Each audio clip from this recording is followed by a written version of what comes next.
Bonsoir amis téléspectateurs, un plaisir de vous recevoir dans votre édition du soir. Abonnez-vous sur cette chaîne Afrique Sport Live pour ne rater aucune de nos vidéos. Et nous allons débuter ce journal avec les éliminatoires de la Coupe du Monde 2022 et le titre de meilleur buteur de ces 4 premières journées de ces qualificatifs pour le Qatar 2022. Il s'agit du joueur algérien Slimani, auteur d'un quadruplé contre Djibouti 8-0, puis d'un doublé à l'aller face au Niger 6-1.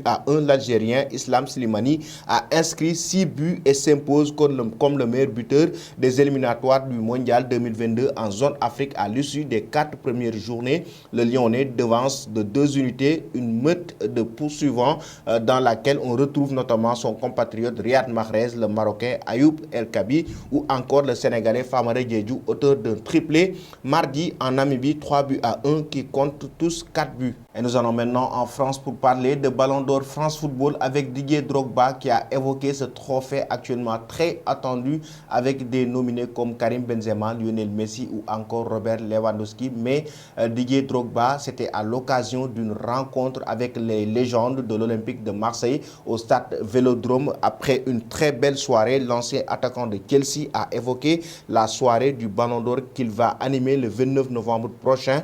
Ça va être plus dur qu'aujourd'hui, je serai devant la caméra alors que là, je n'ai eu qu'à courir en ligne droite, a-t-il déclaré avec beaucoup d'humilité. Didier Drogba s'est aussi exprimé concernant la lutte pour le prestigieux trophée. Il la juge plus serrée que jamais. Depuis ces 10 dernières années, ça n'a jamais été aussi ouvert, a-t-il confié sur la chaîne. L'équipe, c'est bien. On sent qu'il y a une fin de cycle avec ces deux grands joueurs, Lionel Messi et Cristiano Ronaldo, qui nous ont régalés, mais ils sont encore là et c'est aux autres d'aller les déloger. C'est bien de voir autant de joueurs postuler pour ce prix prestigieux.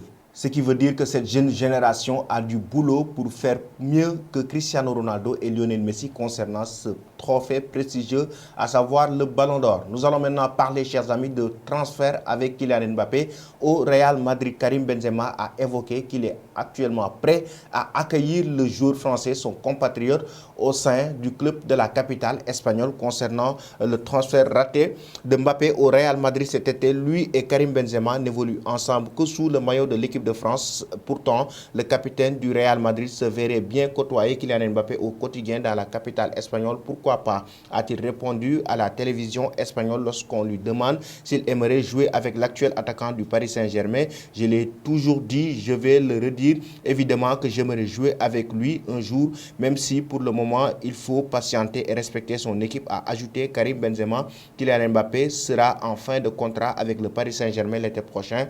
Karim Benzema aura alors 34 ans. Ce sera vraisemblablement la seule ouverture pour que les deux attaquants de l'équipe de France se retrouvent en club. Nous allons toujours parler de Mercato et cette fois-ci pour évoquer l'avenir du joueur norvégien Erling Haaland. Le Paris Saint-Germain est en train toujours de chercher un remplaçant de Kylian Mbappé en cas de départ au Real Madrid. Selon nos confrères de Foot Mercato, le club de la capitale française a fait du joueur norvégien sa priorité en cas de départ de Mbappé. Les rouges et bleus ont déjà entamé les discussions avec Mino Raiola, l'agent du joueur, une connexion qui a déjà fait ses preuves sur la scène du Mercato. Donnarumma, Ibrahimovic, Van der Miel, mais aussi dans la gestion des contrats Areola, Verratti, Matuidi, sans oublier le dossier Pogba. Et pour Haaland, Paris est prêt à dégainer fort. Les dirigeants parisiens sont disposés à proposer aux Norvégiens ce qu'ils ont offert à Kylian Mbappé, en clair un contrat de 2 ans plus une année en option assorti du plus gros salaire de l'effectif entre 38 millions d'euros et 42 millions d'euros, sans compter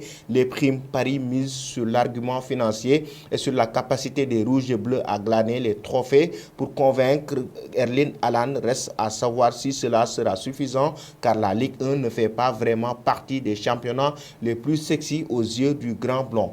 Erling Haaland n'est pas le seul attaquant que le Paris Saint-Germain voudrait recruter, mais aussi il y a Robert Lewandowski, le joueur polonais actuellement qui évolue au Bayern Munich, lui-même qui voudrait venir jouer au club de la capitale française avec l'envie d'assurer ses arrières par rapport à un éventuel départ du champion d'Allemagne en titre l'été prochain. Le Polonais a commencé à sonder quelques cadors européens comme Manchester City et surtout le Paris Saint-Germain. D'après Bild ce jeudi, le représentant du buteur munichois Pini Zahavi verrait une réelle opportunité avec le club de la capitale française pour l'été 2022.